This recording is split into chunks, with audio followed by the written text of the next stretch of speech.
Hello and welcome to Long Beach Lens. I'm your host, Derek J. Simpson, Executive Director of the Long Beach Community Action Partnership. Our first guest is Executive Director of Building Healthy Communities. Please join me in welcoming Christine Petit. Hi. How are you? Good. How are you doing? Great. We work together in the community, and I have sort of tracked your career as I've done my work in the community and seen just how you've grown and the impact that you make and just how sharp you are. And it's really a pleasure to know you and to work with you. But people who are watching, thank you. People who are watching don't know maybe as much as I do. So let's start by just sharing a little of your background and who is Christine Petit?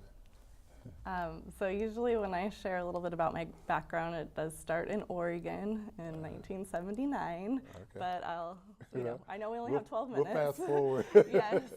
But being from Oregon is a big part of my identity. I did move to Los Angeles in 1999 and, saw the difference from coming from a small town of 7,000 people to Los Angeles. And that really shaped my perspective on the world and also my commitment to social justice. So I attended school at Cal State LA and was a campus organizer, particularly around women's issues and also the anti-war movement. And then I went to UC Riverside and got involved in my union and was a union organizer. And then as I was finishing up my doctoral work in sociology, I came to Long Beach and just realized it was like, it kind of had that small town feel, but there was so much to love about it, and so I made it my home in 2008, and since then have just gotten very involved in the community in a lot of different ways. Yeah, even becoming a mom within that time as well. Yes. I know that's a big part of your time now. So. Yes, mom to a 1-year-old, so that's exciting. Which keeps you running faster than your job, I'm sure, at certain times. For sure. Yes. So along that path too, you were a co-founder of the Time Exchange. Tell people what that was all about. Yes, the Long Beach Time Exchange, and it's still about it. I'm just not the director anymore, but I helped to co-found the Long Beach Time Exchange, which is an organization that helps people exchange services and skills using time instead of money.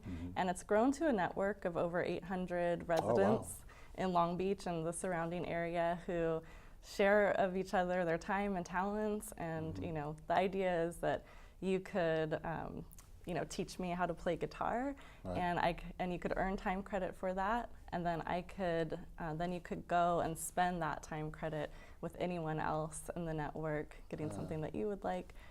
So there's a lot of cool connections that have been built out of the Time Exchange. Now, is that unique to Long Beach, or are there other time exchanges around the nation, or what? No, yeah, we had heard about time banks, and so they are a national model and international as well. And the co-founder with me, Tony D'Amico, he was facilitating some community groups at the time, community discussions, and brought the idea to the group and said, would people like something like this in Long Beach? And people loved it so much. It just really resonated with the community feel and connections that people had. So I think that's why it's been so popular in Long Beach. Right.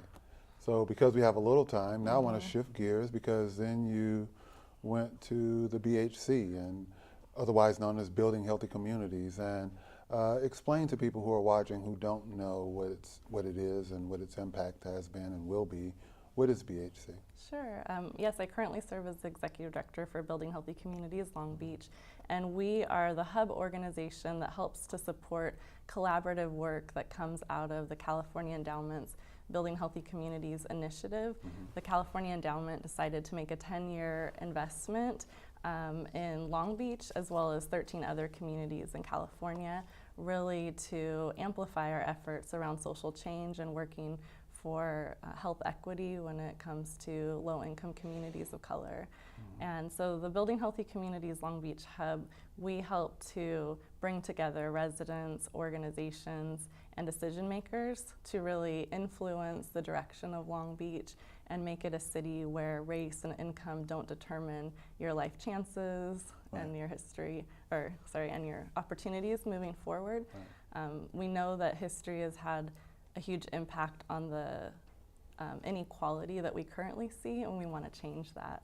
But it takes being really dedicated to that change and mindful of it in order for that to happen. And I know initially people thought weren't sure, and they thought it was an opportunity to get their programs funded. Right. But it wasn't about funding programs, it was about policy change, and, Right. and that's what you're really focused on and making that happen, correct? Right, absolutely. It's a way of saying there were decisions made in the past that have made it so there's a 7-year life expectancy difference depending on where you live in Long Beach. Right. So if you live in East Long Beach, you're likely to live 7 years longer than somebody in Central or West or North Long Beach. Mm-hmm. Central and West and North Long Beach are also where communities of color live, immigrants, low-income folks. Mm-hmm. And this isn't about what individuals are doing for their health. It's actually about how there were policies that created these inequalities, whether it's lack of ability to build wealth by owning a home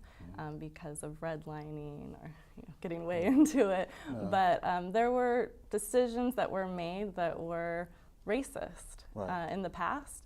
And people might say, oh, that was 50 years ago, 60 years ago, whatever. We're seeing that the impact is still they still have an current. impact Yeah. today.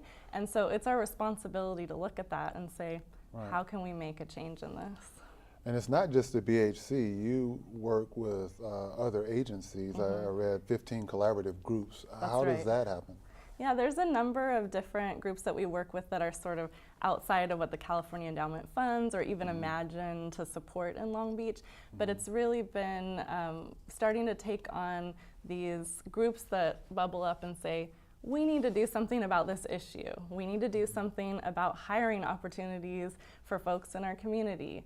Okay, that's not a priority that's funded, but there's a lot of energy there, and it's a huge need that we heard from residents in our community. And so we said, well, we got to be there. You know, we have the ability to help out with communications or with Right. research or a strategy, and so we're going to provide that support there. But it's really about, you know, taking something that's kind of authentic, that's bubbling up from the community, and saying, how can we support this effort? Right. Well, I know one of those things was here at Long Beach Community Action Partnership, we were part of creating the African American Convening Committee, and then there was the State of Black Long Beach that came out of that, which was very well attended. Over 200 people attended, and from that, back years ago, now still continues the Yesterday, Today, and Tomorrow event that Laverne Duncan does, accenting all about what is the African American culture in Long Beach as well as nationally. So I can attest to that success. Unfortunately, that group no longer exists, but the legacy of its genesis continues, and that's something that we're proud of. I would imagine That's you're awesome. proud of that and other things as well. Absolutely. Yeah. And I think that's the thing, is that we don't own any one particular group or project. It's Right. really about, you know, where the community is at, kind of what the need is at the moment, and where we can provide that support. Now, I know another big event that you're a part of, and you can explain how, is the People's State of the City. Yeah. And tell us about that in the time that we have. Yeah, the People's State of the City is an annual event. We're going on our 7th year, and that's something that we co-facilitate along with the Los Angeles Alliance for a New Economy. It emerged from the Long Beach Coalition for Good Jobs and a Healthy Community, and it's really the opportunity for communities of color, low-income communities who typically don't have their stories and issues reflected, you know, by decision makers or in kind of mainstream discourse. It's really our opportunity to share those perspectives about the challenges and opportunities that are facing our city. We had over 500 people attend the last People's State of the City, and we're really excited to have it return this year on March 1st to the historic First Congregational Church. Now, what do you see, because I know the mayor has his State of the City, and then there's most council persons that Right. seem to have their State of the Districts. Do you see, other than the name, any parallels in terms of what the agenda is, or are this totally different perspectives on how the people see it versus how our political leaders see things? I mean, there are certainly parallels and points of connections. What's different is there are about 15 to 20 groups that help really shape what that message is, Okay. and all the residents who are connected to that. So it's kind of a collective analysis about the state of the city rather than one individual decision maker saying, this is how I see it for the city, or this is how I see it for my district. And it really does center people. We also typically have multiple folks sharing and really lifting up residents who have been part of the work or touched their story is connected to the work deeply. In some way they help to deliver the state of the city. So it's meant to be very empowering. And we also have a community building forum in the beginning where people can kind of go and visit different organizations and see what they're up to, figure out how to get connected, as well as usually a call to action that helps people figure out their way of getting back and getting involved in the community, because we outline not just all the awesome stuff that's happening, but the challenges, and we give people opportunities to get involved in the solutions to those challenges. Good. We're almost out of time, but what are your closing thoughts? What do you want people to think about as we end this interview about the BHC? Well, one thing I've been thinking a lot about is this idea of political niceties and like what it means to work with decision makers and what it means to move change. And I think we need to start being a lot more candid about where we're at. That doesn't mean being rude, but it means not being reserved in our analysis and in the solutions that we see. And so really I would just encourage people to get involved. There's a lot of ways to do so. Speak to truth. Yes. Well, thank you for your leadership. I admire what you do and how you do it. So we appreciate you in the community. Thank you for coming on Long Beach Lens. Sorry we're almost out of time, but we will track everything that you're doing, and as you have other messages, please let us know and we'll help get the word out. Oh, thank you so much. My pleasure. We're going to take a short break. When we come back, we will meet with peer supporter of Hacienda of Hope, Claudious Johnson. Stay tuned for more of Long Beach Lens.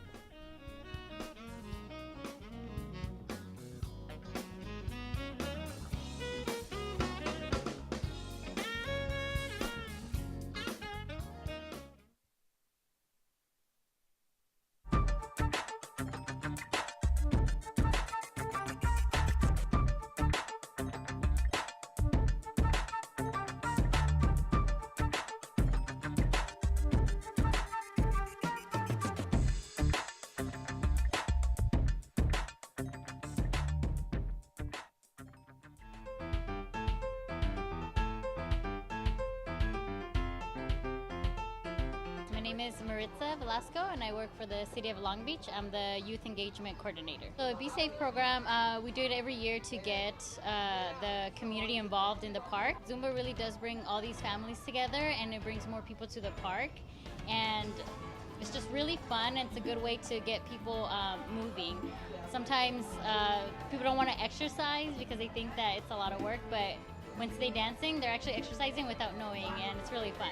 My name is Gloria Lopez. I like it because there's cardio, there's exercising, and then there's also the dancing, the Zumba. So all the different combination, not just one specific one. It's she throws in a lot, so it makes it really enjoyable. I see their moms.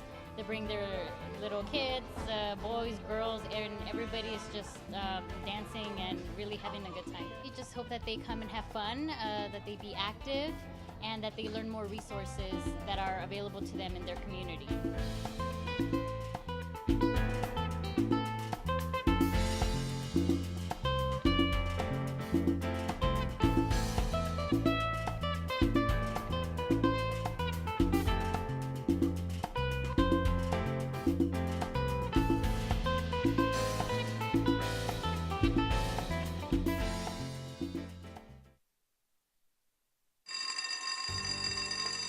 Each year, 7.5 million students nationwide miss nearly a month of school due to excused and unexcused absences.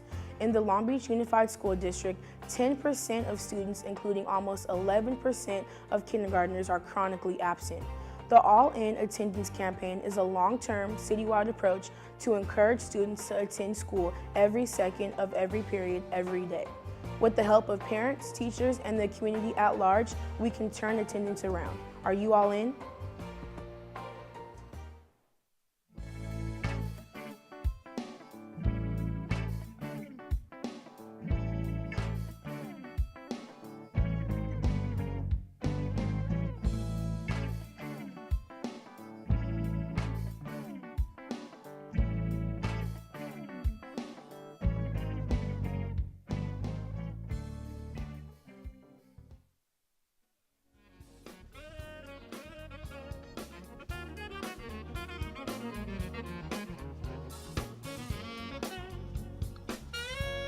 Welcome back to Long Beach Lens. I'm Derek J. Simpson. Our next guest is a peer supporter at Hacienda of Hope.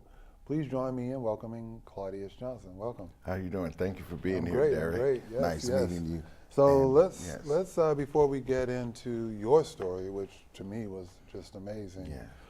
What is Hacienda of Hope for those who don't know? It's a peer. It's ran by Project Return, Okay. peer support network, and it's people that had that is staffed by people that had previous bouts with mental health. And what we do there, we have different group facilitation.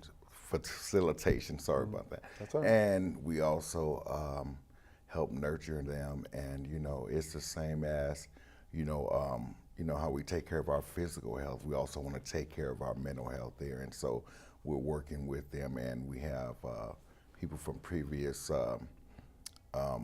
life learned experiences that can relate to them at Hacienda Hope. Yes. Which I would imagine when you're talking about such a delicate subject, Yes. it's great to be able to relate to the different phases that a person is going through as they Yes. try to get healthy, right? Yes, exactly. Yeah. Exactly. So your background, master's in business, registered minister in Yes. church, peer supporter, but you had your own challenges as well. Can you share your journey and how you got there? Well, my journey was, partly I didn't know I had a bout with mental health with bipolarness, and so I had no idea that I was bipolar, because it landed me in and out of prison and has done some time with that. And I was wondering why I was in and out and why I had such anger. Right. And so it was stemming back to my childhood, and with my father, he was abusive to my mom and things like that. So as I grew up, he passed away actually from alcohol abuse.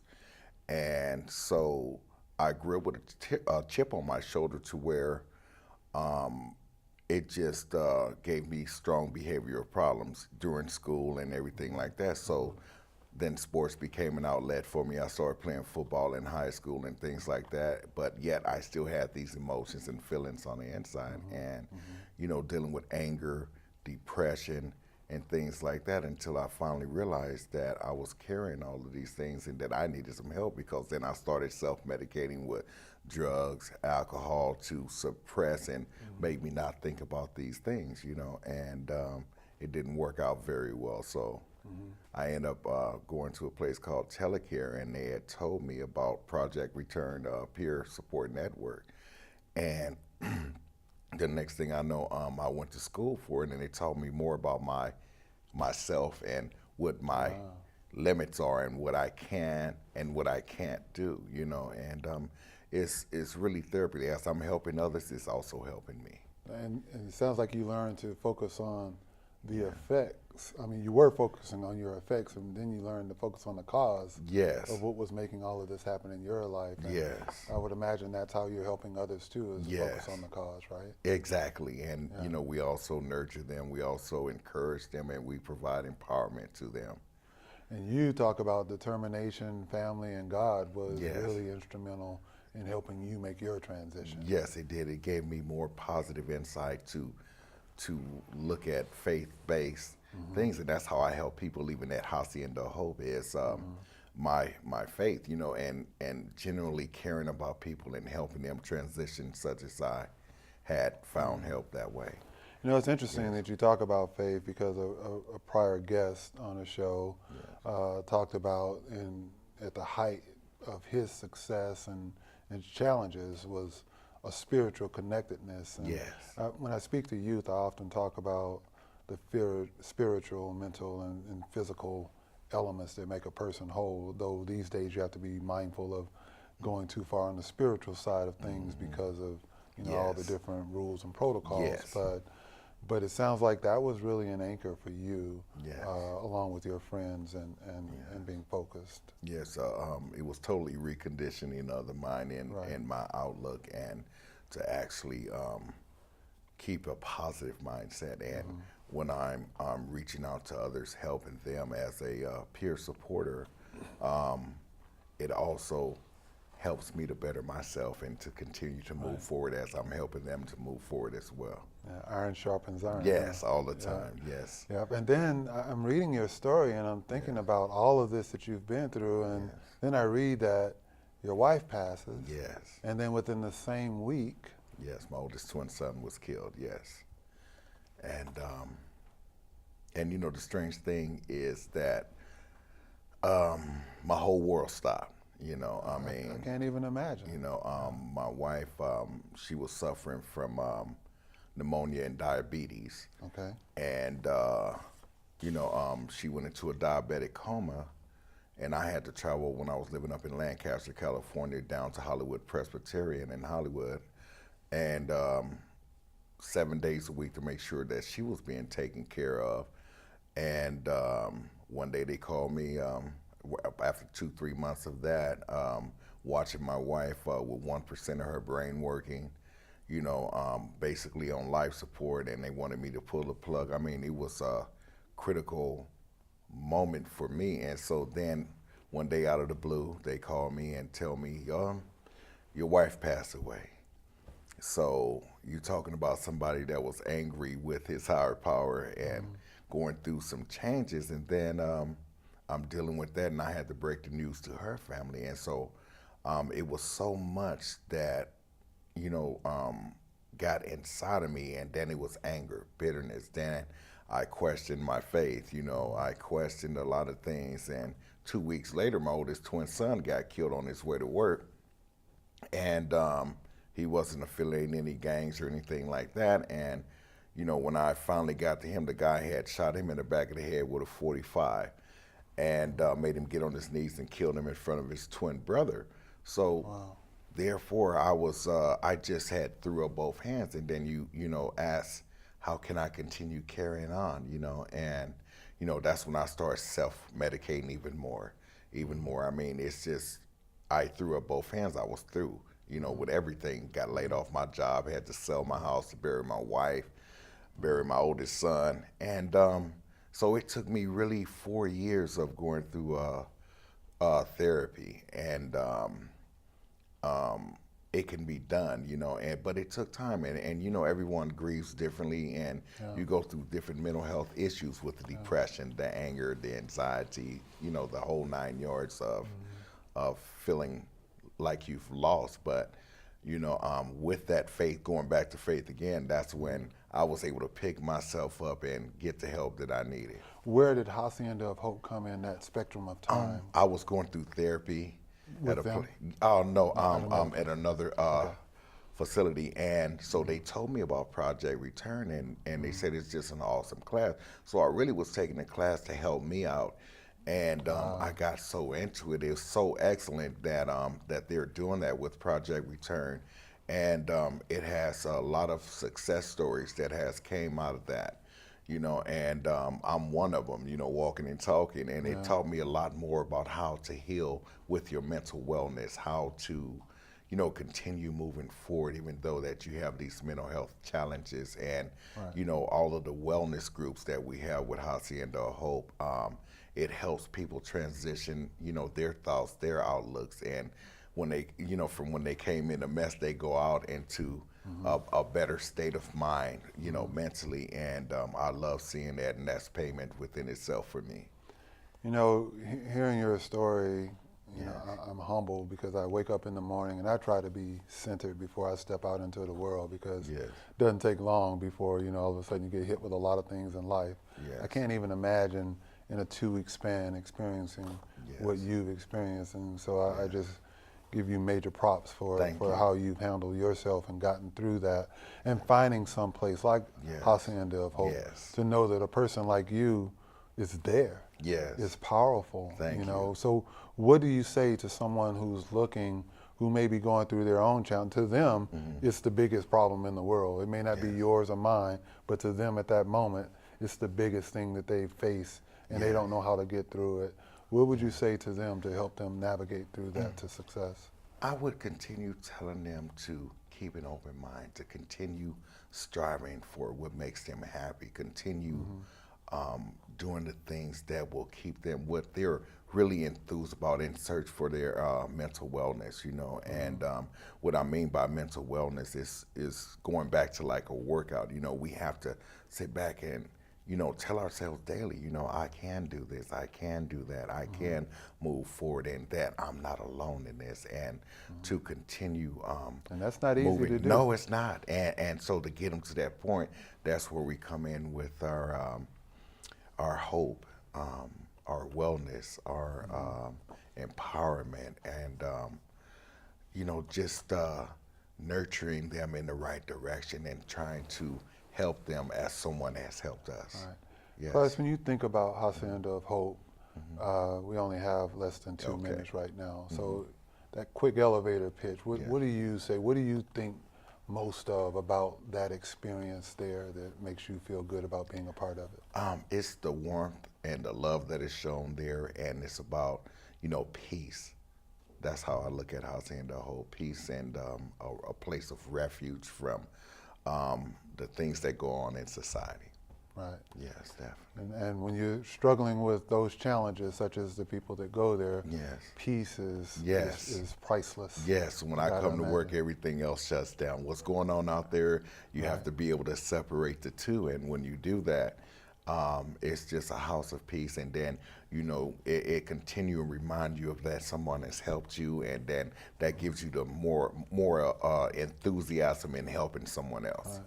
And there are other people there like you. Yes, exactly. There's no big eyes, no little you. Right. So I always let them know when we're in groups and things that, hey, I'm not no better than you guys. I said, you're helping me as well, because it's helping me realize some things that I've been through and helping strengthen me in a lot of different areas, you know, especially with our core values. That's what we stand by, you know, is mental wellness. Right.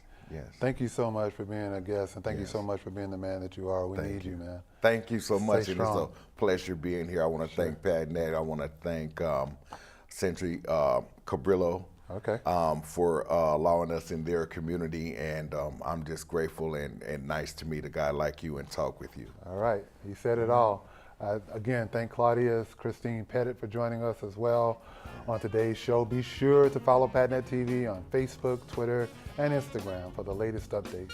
We also welcome your comments and thoughts regarding this show as we strive to make Long Beach Lens a favorite source of local news, information, and entertainment.